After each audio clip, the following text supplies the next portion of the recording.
తెలంగాణ రాష్ట్రంలో గత 5 ఏళ్లుగా పరిష్కారం కాకుండా పెండింగ్ లో ఉన్న సాదా బైనమా భూ దరఖాస్తులపై ముఖ్యమంత్రి రేవంత్ రెడ్డి ప్రభుత్వం రైతులు పేదల పక్షాన కీలకమైన సానుకూల నిర్ణయం తీసుకున్నట్లు సమాచారం. గత ప్రభుత్వ హయాం నుంచి నిలిచిపోయిన సుమారు 9 లక్షల సాదా బైనమా దరఖాస్తులను క్లియర్ చేయడంలో అడ్డంకిగా మారిన ప్రధాన నిబంధనలను తొలగించేందుకు ప్రభుత్వం ముందుకు వచ్చింది. ముఖ్యంగా భూమి అమ్మిన పాత యజమాని నుంచి తప్పనిసరిగా సమ్మతి లేదా నోటరీ అఫిడవిట్ తీసుకురావాలని కఠిన నిబంధనలు సడలిస్తూ 1-2 రోజుల్లో కొత్త మార్గదర్శకాలను విడుదల చేసే అవకాశం ఉందని అధికార వర్గాలు చెప్తున్నాయి. ఇప్పటి వరకు అమల్లో ఉన్న నిబంధనల ప్రకారం తెల్ల కాగితంపై భూమి కొనుగోలు చేసిన వారు క్రమబద్ధీకరణ కోసం భూమి అమ్మిన వ్యక్తికి మళ్లీ సంప్రదించే సాక్ష్యంగా హాజరు కావాలని లేదా నోటరీ చేసిన అఫిడవిట్ సమర్పించాలి. అయితే 2-3 దశాబ్దాల క్రితం వేల రూపాయలకి అమ్మిన భూమి విలువ ఇప్పుడు కోట్లకు చేరడంతో పాత యజమాని సంతకం చేయడానికి నిరాకరిస్తూ మాకేమిస్తారు అంటూ బేరసారాలకు దిగుతున్నారు. దీనివల్ల నిజమైన కొనుగోలుదారులు తీవ్ర ఇబ్బందులు ఎదుర్కొంటున్నారు. ఇదే ప్రధాన కారణంగా గత 6 నెలల్లో 1,00,000 దరఖాస్తులు కూడా పరిష్కారం కాకుండా నిలిచిపోయాయని రెవెన్యూ శాఖ గుర్తించింది.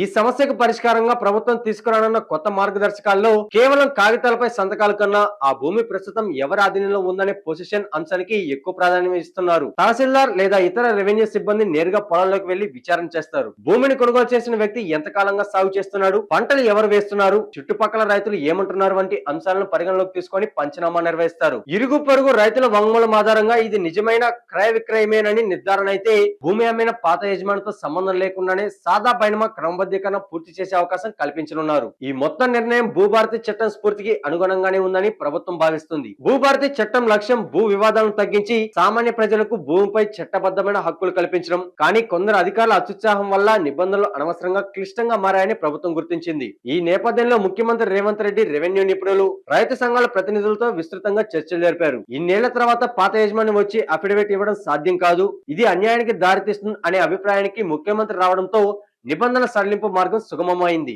న్యాయశాఖ నుంచి కూడా అవసరమైన క్లియరెన్స్ లభించడంతో పెండింగ్ లో ఉన్న సుమారు 9 లక్షల కుటుంబాలకు త్వరలోనే పెద్ద ఊరట లభించే అవకాశం ఏర్పడింది.